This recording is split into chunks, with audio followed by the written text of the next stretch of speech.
Саламатсыңарбы балдар? Кутман күнүңөр менен. 3 класста кыргыз тили сабагын баштайбыз. Сөздөрдү мени менен кошо кайталагыла. Сүрөттөргө көңүл бургула. Бешик, комуз, шырдак, туш кийиз, боз үй, камчы. Балдар, булар кол өнөрчүлүк болуп эсептелет. Демек, кол өнөрчүлүк адамдын колунан жасалган буюм. Силер байкагандай, бүгүнкү сабагыбыздын темасы кыргыз элинин кол өнөрчүлүгү. Анын ичинен боз үй жөнүндө сүйлөшөбүз. Бүгүн сабакта кыргыз элинин кол өнөрчүлүгү деген эмне? Боз үй кандай болот? Бул суроолорго жооп издейбиз. Башка өлкөдөн келген досуңарга боз үй жөнүндө айтып берүүгө машыгасыңар. Фарух менен Кубанычтын диалогун көңүл коюп уккула. Кубаныч кыргыздардын кайсы кол өнөрчүлүгүн билет экен? Ал кыргыздын кайсы кол өнөрчүлүгү жөнүндө айтып берет деп ойлойсуңар? Жооп издегиле. Кубаныч, сен кол өнөрчүлүк дегенди билесиңби? Ооба, Фарух. Бул адамдын колунан жасалган буюм. Кыргыздын кандай кол өнөрчүлүгүн билесиң? Боз үйдү, шырдакты, туш кийизди, камчыны көргөм. Боз үй жөнүндө окугам. Сен көп нерсени билет экенсиң. Мага боз үй жөнүндө айтып берчи. Мен жакшы билбейм. Болуптур, Фарух, айтып берейин. Кана балдар, ойлондуңарбы? Эми текшергиле. Кубаныч боз үйдү, шырдакты, туш кийизди, камчыны билет экен. Ал кыргыздын боз үйү жөнүндө айтып берет. Сабагыбызды улантабыз. Жаңы сөздөргө көңүл бургула. Сөздөрдү мени менен чогуу кайталап айткыла. Туура айтканга аракет жасагыла. Турак жай. Турак жай. Көчүп жүрүү. Көчүп жүрүү. Ыңгайлуу. Ыңгайлуу. Боочуу. Боочуу. Чий. Чий. Кийиз. Кийиз. Турак жай. Көп кабаттуу турак жайлар көп. Боз үй кыргыздын турак жайы. Көчүп жүрүү. Алар көчүп жүрүшкөн. Ыңгайлуу. Ыңгайлуу турак жай. Боз үй ыңгайлуу турак жай. Бул чий. Боз үйгө чий керек. Боочуу. Боз үйгө боочуулар керек. Бул кийиз. Боз үй кийизден жасалат. Боз үй деген текстти окуйбуз. Окуу китебиңердин 76 бет 2 көнүгүүнү мени менен чогуу окугула. Текстти окуп жатып, боз үй кандай деген суроого жооп издегиле. Боз үй кыргыздын турак жайы. Ал көчүп жүрүүгө абдан жакшы. Боз үй жыгачтан, кийизден жасалат. Чий, боо чууда керектелет. Боз үй абдан ыңгайлуу.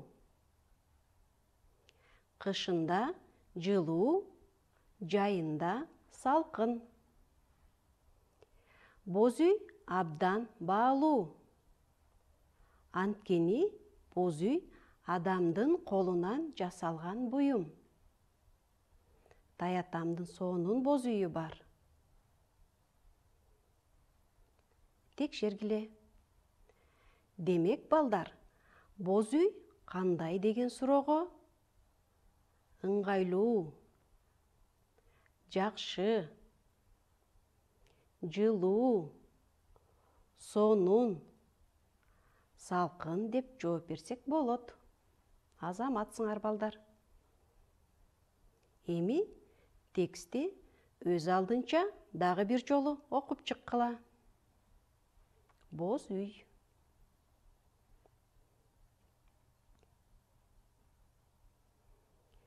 Туура жообун тапкыла. Кол өнөрчүлүк деген кана балдар, ойлонгула. Туура, адамдын колунан жасалган буюм. Боз үй кыргыздардын турак жайы. Ал абдан жакшы. Боз үй эмнеден жасалат? Ойлонгулачы балдар. Туура айтасыңар, жыгачтан. Ал абдан туура, ыңгайлуу. Боз үй кышында кандай болот? Кана балдар? Туура, жылуу болот. Ал эми жайындачы? Салкын. Азаматсыңар балдар.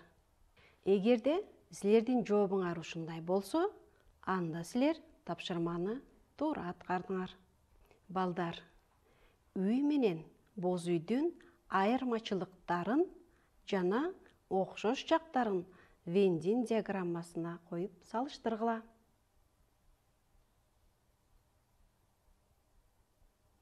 Демек, үй менен боз үйдүн окшоштугу бул. Демек, турак жай. Жашайт. Ыңгайлуу. Айырмачылыгын карагыла. Үй кирпичтен жасалышы мүмкүн. Аны көчүрүүгө болбойт. 4 бурчтук. Ал эми боз үй болсо, кийизден жасалат. Боз үйдү көчүрүүгө болот.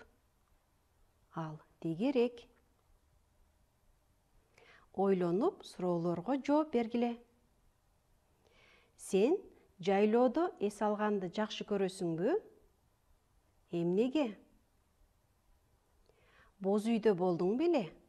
Ал кандай? Сен боз үйдө жашагың келеби? Эмне үчүн боз үй баалуу деп эсептелет?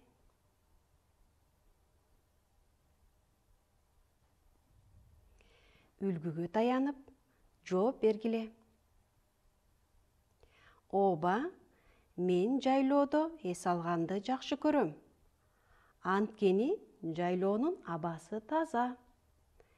Мен боз үйдө болгонмун. Анткени менин чоң атам менен чоң энем жайлоого чыгышат. Улантып айткыла.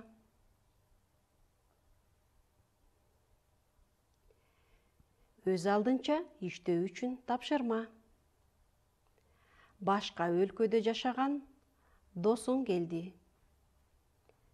Сен досуңа боз үй жөнүндө айтып бер. Үлгүнү карагыла. Досум, мен сага боз үй жөнүндө айтып берейин. Боз үй Кыргыз элинин турак жайы. Боз үй жөнүндө андан ары уланткыла. Сабагыбызды жыйынтыктайбыз. Кыргыз элинин кол өнөрчүлүгү деген эмне? Боз үй кандай болот деген суроолорго жооп алдык. Башка өлкөдөн келген досуңарга боз үй жөнүндө айтып берүүгө машыктыңар. Сабак боюнча өзүңөрдү баалагыла. Балдар, баарыбыз алманы жакшы көрөбүз, Эгерде тапшырмаларды аткарып жана ал кызыктуу болду десеңер, анда кызыл алманы тандагыла.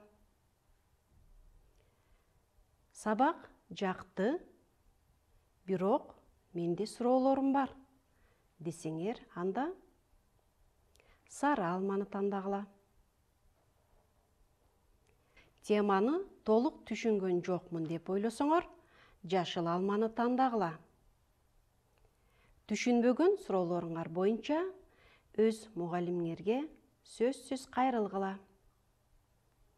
Балдар, сабагыбыз аяктады. Көрүшкөнчө.